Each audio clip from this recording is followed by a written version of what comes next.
All right, Brother Brett, got something for us? Psalms 13. Okay, I'm going to go ahead and read. How long, Lord, will you forget me forever? How long will you hide your face from me? How long must I wrestle with my thoughts and day after day have sorrow in my heart? How long will my enemy triumph over me? Look on me and answer, Lord my God. Give light to my eyes, or I will sleep in death. And my enemy will say, I have overcome him. My foes will rejoice when I fall. But I trust in your unfailing love. My heart rejoices in your salvation. I will sing the Lord's praise, for he has been good to me. I like verse 6 in the NLT version.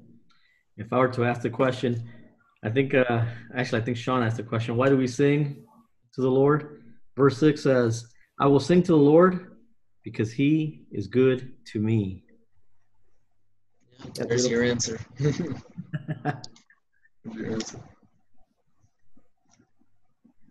That's a reason to sing. He's good to us. Yeah. Amen. He's been good to me, whether you feel it in that moment or not. He's good to us all the time. We're breathing right now. There's so many reasons. God doesn't take breaks. He doesn't take a lunch hour. He's always on the clock and always accessible.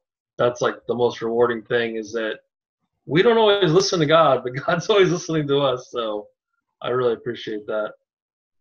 Yeah. So if you notice, there's only 6 verses in this chapter. And it starts off, it sounds like he's, crying out to the Lord.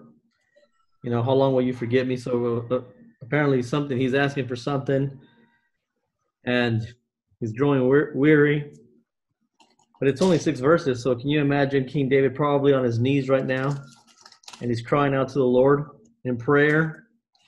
And by the end of his prayer, he goes back to his root, to his foundation, which is, the Lord. And he's like, I trust in your unfailing love. I will rejoice. This choice. So Psalms 118:24, the popular verse, this is the day the Lord has made. We will rejoice and be glad in it. So again, another choice. He wakes up and he puts on joy. And same thing here. He's crying out to the Lord, and by the end of this chapter, he's rejoicing because the Lord has rescued him. Has he? He's singing because the Lord is good to him. Is he? Yeah. It may not be at that moment, but the Lord has been good to him. He's got so many. I think, wasn't it Lauren read chapter 40, and it said something about, I think it was verse 6 or one of those verses, talked about how many blessings there was that he wouldn't be able to write them down.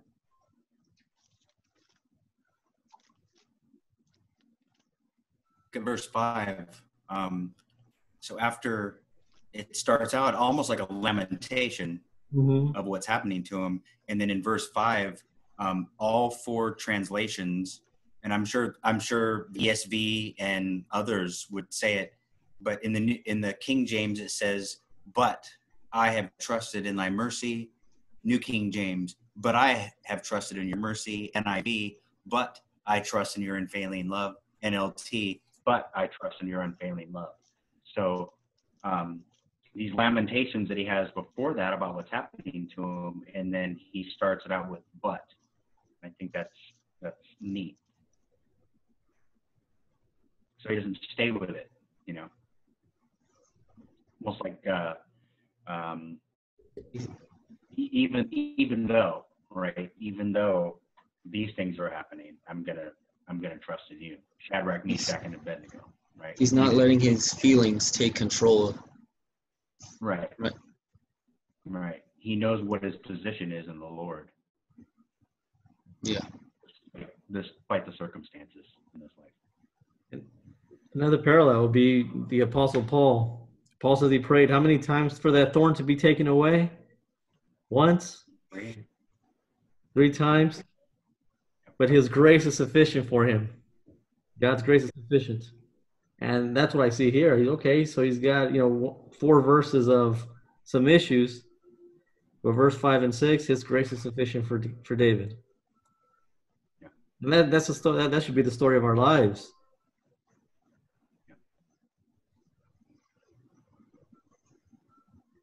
Yeah. If the Lord has brought salvation into your life, that's enough. Amen. That's enough. Mm-hmm.